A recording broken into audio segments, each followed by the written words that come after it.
কিন্তু বক্তবাদীতে চেপে আমরা এক পকেটে চাকরি রাখি আর এক পকেটে আমরা বক্তবাদী, আমরা বুকের মাথার উপরে চাকরিটাকে ধরে রাখি। এই বক্তব্য যদি দিই তাহলে কমিটির গায়ে লাগবে, দাড়ি ছাটা কমিটির গায়ে লাগবে, সুদখোর ঘুষখোর কমিটির গায়ে লাগবে, বাটপার চিটার কমিটির গায়ে লাগবে, চাকরির পারোয়া করে বক্তবাদী। তাহলে আলেম সমাজ, আপনাকে আমি বলছি, এই আলেমদেরকে আমি বলছি, যারা আলেমী দিন, যারা আইম্মা ইকরামগণ, যারা নবীগণদের ওয়ারিস, তাদের উদ্দেশ্যে আমি বলছি, এভাবে আপনি আল্লাহ তাআলার রিসালাত মানুষের নিকটে পৌঁছাতে পারলেন না, কাল হাশরের মাঠে আপনাকে জবাব দিতে হবে। কারণ আপনি আলেম, আপনি হক বাতিলের জানেন, আপনি হক বাতিলের পরিচয় দিয়ে মানুষকে সঠিক দিন ধর্মের জ্ঞান দিবেন, কিন্তু সঠিক দিন ধর্মের জ্ঞান না দিয়ে আপনি অসঠিক জ্ঞান দিচ্ছেন মানুষকে। যেখানে মসজিদের মধ্যে মক্তব পরিচালনা করা, আরবিক শিক্ষা, কুরআনুল কারীমের শিক্ষার ব্যবস্থা করা প্রয়োজন ছিল, সেখানে আলেম মানুষ, আপনি বলছেন মিনার করেন, আপনি বলছেন টাইলস লাগান, ভালো কথা। আপনি যতটা টাইলসের ব্যাপারে ভালো বলেছেন, ততটা যদি মক্তবের মধ্যে কোরআন শিক্ষার ব্যাপারে বলতেন, সালাত আদায় করার ব্যাপারে বলতেন, তাহলে সমাজ শুধরে যেত। সম্মানিত থুচি, আলেম ওলামাদের মধ্যে ঐক্যতা নেই, একতা নেই। কি কারণে একতা নেই? একটাই কারণ, যে আলেম ওলামারা সবাই সত্য কথা বলতে চায় না। সত্য কথা বললে তার পকেটে টাকা ঢুকবে না, সত্য কথা বললে তো 40 দিন খানির পর টাকা ঢুকবে না, আর সত্য কথা বললে তো কোরআন হাদিসের নাম দিয়ে মানুষকে ভণ্ডামি করে পকেটে ভরানো যাবে না। সম্মানিত সুচি, আপনাকে কি দিয়ে বুঝালে বুঝাবো যে আলেম ওলামাদের আজকে বর্তমানে কি অবস্থা? মানুষ, সাধারণ মানুষ যাবে কোথায়? সাধারণ মানুষ কাদের কাছ থেকে জ্ঞান অর্জন করবে? আজকে আলেম এই আলেম ওই আলেমকে কাফের বলে, এই আলেম ওই আলেমকে মুশরিক বলে, এই আলেম ওই আলেমকে বিদআতি বলে, এই আলেম ওই আলেমকে কাফের মুশরিক বলে ফতোয়া দেয়। সম্মানিত সুচি, ততক্ষণ পর্যন্ত একজন আলেম ওই আলেমকে কাফের ফতোয়া দিতে পারে না যতক্ষণ পর্যন্ত না সে প্রকাশ্যে কুফরি না করবে। সম্মানিত সুচি, কেউ যদি রাসূলের শানে গুফতাহি করে সে তাহলে কাফের হবে। কোন আলেমে দিন, কোন মুফাক্কিরগণদের ফতোয়া এইরকমই আছে। সম্মানিত সুচি, আর কি দিয়ে বুঝালে বুঝাবো? আজকে বর্তমান সময়ে এই আলেম ওই আলেমেদের প্রতি হিংসুট্টা ভাব। সংগঠন মালারা আপনার বিনা সংগঠন মালারাকে বাতিল মনে করে, আরে বিনা সংগঠন মালারা সংগঠন মালাদেরকে বাতিল মনে করে। এইভাবে দাওয়াত দিয়ে, এইভাবে আল্লাহর পথে রিসালাত মানুষের নিকটে পৌঁছাতে পারবেন না। মানুষের নিকটে সঠিক রিসালাত পৌঁছাবার জন্য আপনাকে হিংসা মুক্ত দাওয়াত দিতে হবে। রাসূল পাক সাল্লাল্লাহু আলাইহি ওয়াসাল্লাম দেখেননি যে এই দলের আমাদের সাথে দুশমনি করেছে, এই গোত্রের লোক আমার সাথে দুশমনি করেছে, ওই গোত্রের লোক আমার সাথে দুশমনি করেছে, এই গোত্রের লোক মুনাফিকি করেছে, ওই গোত্রের লোক মুনাফিকি করেছে। এইভাবে রাসূল সাল্লাল্লাহু আলাইহি ওয়াসাল্লাম দাওয়াত দেননি। আজকে আমরা এইভাবে দাওয়াত দিই যে ওই দলের লোকটি এই যে আমাদের পক্ষে নেই, ওই দলের লোকটি আমাদের, এই বংশের লোকটি আমার পক্ষে নেই, ওই বংশের লোকটি আমার পক্ষে নেই।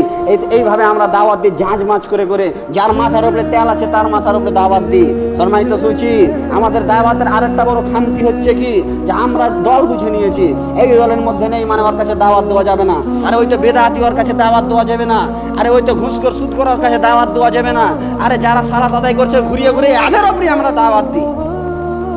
যে সালাতি নয় তাকে আমরা দাওয়াত দিই না, যে বেদাতি তাকে আমরা বিদআতের সম্পর্কে দাওয়াত দিই না, যে মুশরিক যে কাফের তাকে শিরকের সম্পর্কে আমরা তাকে দাওয়াত দিই না, যে তাওহীদের মধ্যে নেই, যে আল্লাহর একত্ববাদকে মনের মধ্যে স্বীকৃতি দেয় না, তাকে আমরা তাওহীদ সম্পর্কে দাওয়াত দিই না। আরে যারা তাওহীদ স্বীকার করে, যারা আল্লাহ বারাক ওয়া তাআলাকে এক বলে মানে, তাদের উপরে আমরা দাওয়াত দিই। সম্মানিত সুচি, কি দিয়ে বুঝালে আপনাকে বুঝাবো? দেশের আলেম ওলামাদের এই অবস্থা, দেশের যারা আইম্মা ইকরামগণ, বড় বড় বিজ্ঞ আলেমগণ, তাদের এই অবস্থা। হক বলতে বড় ভয় পায়, হক বলতে বড় ভয় পায়, আল্লাহ বারাক ওয়া তাআলা সঠিক রিসালাতকে তারা পৌঁছাতে বড় ভয় পায়। তারা ভয় করে গুলির, তারা ভয় করে বুলেটের, তারা ভয় করে বিভিন্ন ধরনের অস্ত্রর, তারা ভয় করে বিভিন্ন ধরনের ক্ষমতার। সম্মানিত সুচি, সালাফগণদের এই ধরনের ব্যবহার ছিল না। সালাফগণ কখনোই দেখেননি আগে কে বসে আছে আর পিছনে কে বসে আছে, আজকে কে ক্ষমতায় আছে, কালকে কে ক্ষমতায় আছে। এইভাবে তারা রিসালাতে, আল্লাহ বারাক ওয়া তাআলার রিসালাত তারা দাওয়াত এইভাবে দেননি। তারা যখন যেটা হক মনে করেছে, যখন যেটা মানুষের নিকটে পৌঁছানো মনে করেছে, সেইভাবে তারা দাওয়াত তাবলীগ, আল্লাহ বারাক ওয়া তাআলার রিসালাত সেইভাবে মানুষের নিকটে পৌঁছে দিয়েছেন। সম্মানিত সুচি, কি দিয়ে বুঝালে আপনাকে বুঝাবো? একজন বড় আল্লামা ইহসান ইলাহি জাহির বলে পাকিস্তানের মধ্যে একজন আলেম রয়েছে, যাকে আমরা শেরে আহলে হাদিস বলে জানি। সে যখন মাঠে ময়দানে বক্তব্য রাখতেন, তখন দেখতেন না কে শিয়া কে সুন্নি, যেটা হক উচ্চ কণ্ঠে সেটা দাওয়াত দিতেন। সে এমনকি চ্যালেঞ্জ ছুড়েছিল যে যত শিয়া আছে সকল শিয়াকে আহলে হাদিস বানাকে ছোড়েঙ্গে। সম্মানিত সূচি, তেরা মেরা রিস্তা কা লা ইলাহা ইল্লাল্লাহ, যারা লা ইলাহা ইল্লাল্লাহ বলে নিজের অন্তরে স্বীকৃতি দিয়েছে তারা মুসলমান। আমরা কি সেই খালেদ বিন ওয়ালিদের কথা ভুলে গেছি? খালেদ বিন ওয়ালিদ যে বলেছিল কিছু কাফেরদেরকে যে তোমরা লা ইলাহা ইল্লাল্লাহ পড়ো, যখন সেই কাফেররা লা ইলাহা ইল্লাল্লাহ পড়লো তখন খালেদ বিন ওয়ালিদ বললে, আরে বেটা তুমি তো অস্ত্রের ভয়ে, তুমি তো তারওয়ারের ভয়ে লা ইলাহা ইল্লাল্লাহ পড়ছো। সঙ্গে সঙ্গে সেই কাফেরগুলোকে সে হত্যা করে দিয়েছিল। রাসূলুল্লাহ পাক সাল্লাল্লাহু আলাইহি সাল্লাম যে খালিদ বিন ওয়ালিদের উপরে রেগে গেছিলেন যে খালিদ বিন ওয়ালিদ তুমি কি তাদের অন্তরটাকে চিরে দেখেছিলে যে তারা অন্তর থেকে বলছে না অস্ত্রের ভয়ে লা ইলাহা ইল্লাল্লাহ পড়ছে? সম্মানিত সূচি, আজকে আমরা অন্তরের মধ্যে লা ইলাহা ইল্লাল্লাহ এটাকে স্বীকৃতি দিয়েছি, তারপরে আমাদের মধ্যে ঘুঁটাঘুঁটি, আমাদের মধ্যেই মারামারি, আমাদের মধ্যেই আপনার কিছু মাসলা পার্থক্য থাকার কারণে ওরা বাতিল। আরে সংগঠন বালারা মনে করছে যারা সংগঠনের বাইরে রয়েছে এরা আলেম নয়, এরা বাতিল। আর যারা সংগঠনের বাইরে রয়েছে, যারা দলের বাইরে রয়েছে কিন্তু আসলাফ সালাফগুনদেরকে স্মরণ করে, তারা ওই সংগঠন বালারাকে বাতিল মনে করছে। এইভাবে এক দল আর এক দলকে ঘুঁচাঘুঁচি চলছে, এইভাবে দাওয়াতুত তাবলীগ হবে না, এইভাবে আল্লাহ বারাক ওয়া তাআলার রাসূলের রিসালাত, আল্লাহর রিসালাত, সাহাবা একরামগণদের রিসালাত কে পৌঁছানো মানুষের নিকটে হবে না। তারা যেভাবে রিসালাতকে পৌঁছাচ্ছে সেইভাবে রিসালাতকে পৌঁছানো হবে না। আমরা কি সেই সানাউল্লাহ অমৃতসরীর ইতিহাস ভুলে গেছি? সানাউল্লাহ অমৃতসরী এমন একজন মুহাদ্দিস, আহলে হাদিসদের বড় আলেম ছিলেন যে তিনি এক টেবিলের মধ্যে সকল বিদাতি, সকল আইম্মা একরামগণদের সাথে যারা এই অন্তরের মধ্যে লা ইলাহা ইল্লাল্লাহ স্বীকৃতি করেছে, শিয়া সুন্নি সকলকেই যারা মুখে অন্ততপক্ষে উচ্চারণ করেছে তাদের সাথে তিনি এক টেবিলে বসতেন। এইভাবে সানাউল্লাহ অমৃতসরী নিজের মধ্যে হিলম্বনতা বোধ রাখেনি, নিজের মধ্যে হিংসুকতা বোধ রাখেনি, নিজের মধ্যে নাফরাত রাখেনি।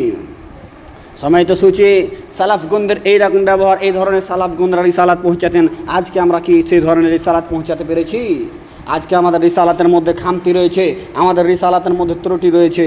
আল্লাহ বারাক ওয়া তাআলার কাছে দোয়া যে আল্লাহ বারাক ওয়া তাআলা যেন আমাদেরকে উদউ সাবিলি রাব্বিকা বিল হিকমা, উদউ সাবিলি রাব্বিকা বিল হিকমা ওয়াল মাউইযাতিল হাসানা ওয়াজাদিলহুম বিল্লাতি হি আহসান। আপনি আপনার প্রতিপালক, আপনি আপনার পালনকর্তার প্রতি কুরআন বা সঠিক জ্ঞান ও উত্তম উপদেশের মাধ্যম দিয়ে দাওয়াত দিন। আপনি আপনার পালনকর্তার প্রতি কুরআন বা সঠিক জ্ঞান ও উত্তম উপদেশের মাধ্যম দিয়ে দাওয়াত দিন। আর পছন্দনীয় পন্থায় উত্তর করুন।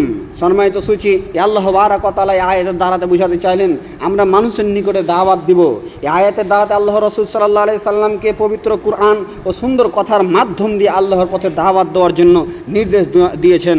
সেই ক্ষেত্রে কোনো লোক বিতর্কে লিপ্ত হলে তার প্রতি উত্তর সুন্দর উত্তম পন্থায় দিতে বলেছেন। কোনো মানুষ যদি আপনাকে তিরস্কার করে বা ইসলাম নিয়ে তিরস্কার করে বা আপনি সঠিক দাওয়াত দেন তা হাসাহাসি করেন, এরপরও আপনাকে রাখা যাবে না, এরপর রাগান্বিত হওয়া যাবে না। সম্মানিত সূচি, তারপরে দাওয়াত দিতে হবে। দাওয়াত দিতে গিয়ে কোনো মানুষ বিতর্কে লিপ্ত হলে তার প্রতি উত্তর উত্তম পন্থায় প্রদান করতে হবে। এই আয়াত দ্বারা আরও প্রমাণিত হয় যে দাওয়াতের মাধ্যম পবিত্র কুরআন গ্রন্থ সহি হাদিসে দিতে হবে। সম্মানিত সূচি, এভাবে বহু হাদিস কোরআন রয়েছে, বহু আয়াত রয়েছে। আল্লাহ বারাক ওয়া তাআলা অংশে বলছেন ওয়ালতাকুম মিনকুম উম্মাতুন ইয়াদউনা ইলাল খায়র ওয়া ইয়ামুরুনা বিল মা'রুফ ওয়া ইয়ানহাউনা আনিল মুনকার ওয়া উলাইকা হুমুল মুফলিহুন। তোমাদের মধ্যে এমন একটি দল থাকা উচিত, তোমাদের মধ্যে এমন একটি দল থাকা উচিত যারা মানুষকে সৎ কাজে আদেশ করবে, অসৎ কাজে নিষেধ করবে। আজকে আমরা যারা আলেমে দিন তারাও মানুষকে সঠিক দিন ধর্মের জ্ঞান দিতে আমরা নিজেদের মধ্যে ভয় ভীতি রাখি, অথবা শরম লজ্জা করি, অথবা মানুষকে সঠিক জ্ঞান ও সঠিক পরামর্শ এবং ভালো কাজে আদেশ মন্দ কাজে নিষেধ করতে ভয় পাই। সম্মানিত সূচি, যে আমার চাকরি বাদ হয়ে যাবে। তারপরে চলুন আল্লাহ বারাক ওয়া তাআলা সে আয়াত দ্বারা বুঝাতে চাইলেন ওয়ালতাকুম মিনকুম উম্মাতুন ইয়াদউনা ইলাল খায়রি ওয়া ইয়ামুরুনা বিল মা'রুফ ওয়া ইয়ানহাউনা আনিল মুনকার ওয়া উলাইকা হুমুল মুফলিহুন। তোমাদের মধ্যে এমন একটি দল থাকা উচিত যারা মানুষকে সৎকর্মের প্রতি আদেশ করবে এবং অসৎ কাজে তারা নিষেধ করবে, আর তারাই হবে উলাইকা হুমুল মুফলিহুন, সফল কাম, তারা হবে উত্তম জাতি, তারাই হবে উত্তম। সম্মানিত সূচি, এই আয়াত দ্বারা প্রমাণিত হয় আমাদেরকে মানুষকে সঠিক পথে দাওয়াত দিতে হবে, মানুষকে সঠিক পথে ডাকতে হবে। মানুষের মধ্যে হিলম্বনতা থাকলেও, মানুষের মধ্যে ঘৃণা বিভেদ হিংসা থাকলেও তাকে সঠিক পথে আনার চেষ্টা করতে হবে এবং সকল আলেম ওলামাদেরকে ঐক্যবদ্ধ হতে হবে, সকল আহলে হাদিস আইম্মা ইকরামগণদেরকে একত্ববাদ হতে হবে, এক প্ল্যাটফর্মে আসতে হবে। হয়তো আপনার মধ্যে কিছু মাসলা নিয়ে আমার বিতর্কিত থাকতে পারে, সেই মাসলাকে ইঙ্গিত করে আপনি মানুষের নিকটে সঠিক দিন ধর্ম পৌঁছাবেন না কেন? আপনি হিংসা মনের মধ্যে রাখবেন কেন? হিংসা বিদ্বেষ দূর করতে হবে। হবে, তারপরে মাঠে নেমে মানুষকে সঠিক দিন ধর্মের জ্ঞান দিতে হবে। আরে ওরা সংগঠনের বাইরে আছে, আরে ওরা সংগঠনের ভিতরে আছে, আরে ওরা অমুক দলে আছে, আরে অমুক পার্টিতে আছে, ওর কাছে দাওয়াত লওয়া যাবে না। এইরকম হিলম্মনতা বোধ থেকে আল্লাহ বারাক ওয়া তাআলা যেন আমাদেরকে সকলকেই, বিশেষ করে সালাফগণদের উত্তরসূরিদেরকে এবং বড় বড় আইম্মা ইকরামগণদেরকে সঠিক দিন ধর্মের জ্ঞান দেওয়ার, সঠিক দিন ধর্মের বুঝ দান করে মানুষের খিদমতের জন্য আল্লাহ বারাক ওয়া তাআলা যেন আমাদেরকে কবুল করেন। আমিন। আসসালামু আলাইকুম ওয়া রাহমাতুল্লাহি ওয়া বারাকাতুহু।